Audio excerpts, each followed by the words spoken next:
Charles NG একজন চীনা American গণহত্যাকারী, যাকে তার অপর সহযোগী লিওনার্ড লেকের সাথে ক্যালিফোর্নিয়ার একটি খামারে 25 জন পুরুষ, মহিলা এবং শিশুদেরকে নির্যাতন ও হত্যার জন্য মৃত্যুদণ্ড দেওয়া হয়।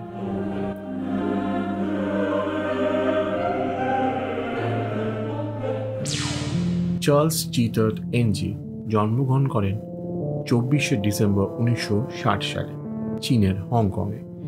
একজন ধনী ব্যবসায়ীর ছেলে, এনজি ছিলেন একজন বিদ্রোহী কিশোর, যিনি প্রায় চুরি করতে গিয়ে ধরা পড়তেন এবং তাকে বেশ কয়েকটি স্কুল থেকে বহিষ্কার করা হয়। 18 বছর বয়সে এনজি মার্কিন যুক্তরাষ্ট্রের অধ্যয়নের জন্য একটি স্টুডেন্ট ভিসা পেয়েছিলেন, যেখানে তিনি ক্যালিফোর্নিয়ার বেলমন্টের নটেরডেম কলেজে সংক্ষিপ্তভাবে যোগ দেন, কিন্তু কিছুদিনের মধ্যেই তিনি সেটি ছেড়ে দেন। একটি হিট অ্যান্ড রান অপরাধের অভিযোগে অভিযুক্ত হওয়ার পর এনজি তার জন্মস্থান সম্পর্কে মিথ্যা বলেছিলেন এবং মেরিনসে যোগ দেন, কিন্তু আবারও তিনি সামরিক অস্ত্র চুরি করতে গিয়ে ধরা পড়েন এবং সেই অপরাধে তিনি 3 বছর কারাগারে বন্দী ছিলেন। লিওনার্ড লেকের সাথে এনজি আলাপ হয় জেলের মধ্যে থাকাকালীন এবং তার মুক্তির পর এনজি লিওনার্ড লেকের সাথে ক্যালিফোর্নিয়াতে চলে আসে। 1982 সালে লেক এবং এনজি উভয়কেই আবার গ্রেপ্তার করে এফবিআই।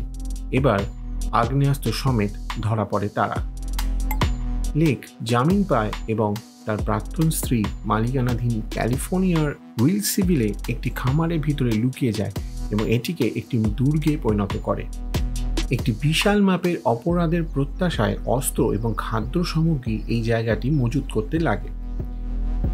এনজি তার 3 বছরের কারাদণ্ড শেষ করে আবারও তার এই পুরনো সাথীর খোঁজ করে এবং সেই জঙ্গলে গিয়ে তার সাথে থাকতে শুরু করে। এই সময় এই জুটি সিরিয়াল কিলার হয়ে ওঠে। অপহরণ, নির্যাতন এবং মহিলাদের, কখনো কখনো তাদের গোটা পরিবারকে হত্যা করে। তারা তাদের অনেক শিকারকে কোনো না কোনোভাবে জানত। তাদের মধ্যে একজন ছিলেন মাইকেল ক্যারন, একজন ড্রাগ লিডার যার সাথে এনজি জেলে থাকার সময় আলাপ হয়। আরেকজন ছিলেন ডোনাল্ড লেকের ছোট ভাই, যাকে তিনি কেবিনে প্রলুব্ধ করে ডেকে নিয়ে আসেন এবং 1983 সালে ঘুমের মধ্যে গুলি করে হত্যা করে। কেবিন সাইট থেকে সব মিলিয়ে 7 জন পুরুষ, 3 জন নারী, 2টি শিশু এবং 45 পাউন্ড হাড়ের টুকরো উদ্ধার করা হয়। কিন্তু এই হত্যাকাণ্ড বন্ধ হয়ে যায় খুবই এক কাকতালীয়ভাবে। তাদের ভিকটিমদের নির্যাতনের জন্য তারা যে যন্ত্রটি ব্যবহার করছিল তা ভেঙে যায় এবং লেক ও এনজি সেটি প্রতিস্থাপনের জন্য শহরে যেতে হয়। যে দোকানে তারা যায় সেখানকার দোকানদার এনজিকে দোকান থেকে চুরি করতে দেখে ও পুলিশকে ডাকে। পুলিশ যখন সেখানে পৌঁছয়, এনজি সুযোগ বুঝে পায়ে হেঁটে পালিয়ে যায়, কিন্তু লেক সেখানে ধরা পড়ে যায়। গ্রেফতার হওয়ার পর লেক পুলিশকে তার সঙ্গীর নাম বলে দেয় এবং তার শার্টের কলারে টেপ করে রাখা 2টি সাইনাইডের বড়ি গিলে ফেলে এবং তৎক্ষণাৎ তার মৃত্যু হয়। কিন্তু এনজি ততক্ষণে গা ঢাকা দিতে সক্ষম হয়। তাদের ব্যবহৃত গাড়িটি আরও পরীক্ষা করা হয়। তদন্তকারীরা গাড়ির ছাদে একটি বুলেটের গর্ত, রক্তের ছিটা, একটি স্টেন বন্দুক এবং বেশ কিছু অব্যবহৃত গুলি দেখতে পান।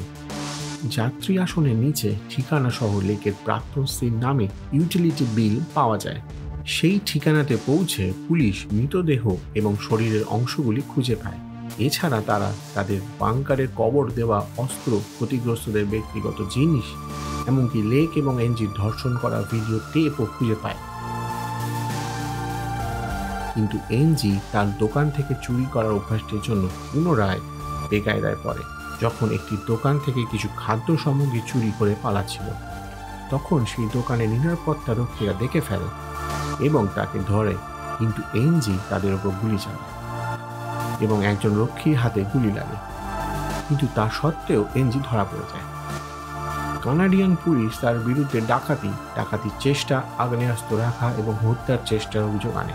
আরও গুরুত্বপূর্ণ, মার্কিন কর্তৃপক্ষ এখন জানত এনজি কোথায় আছে। অবশেষে 1991 সালে তাকে ক্যালিফোর্নিয়ার বিচারে মুখোমুখি করা হয়। এনজি বিচার বিলম্বিত করার জন্য সব রকমের চেষ্টা করে।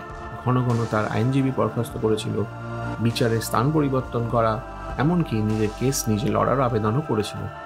কিন্তু 1999 সালে 6 পুরুষ, 3 নারী এবং 2 শিশুর হত্যার জন্য এনজিকে দোষী সাব্যস্ত করা হয় এবং তাকে মৃত্যুদণ্ড দেওয়া হয়।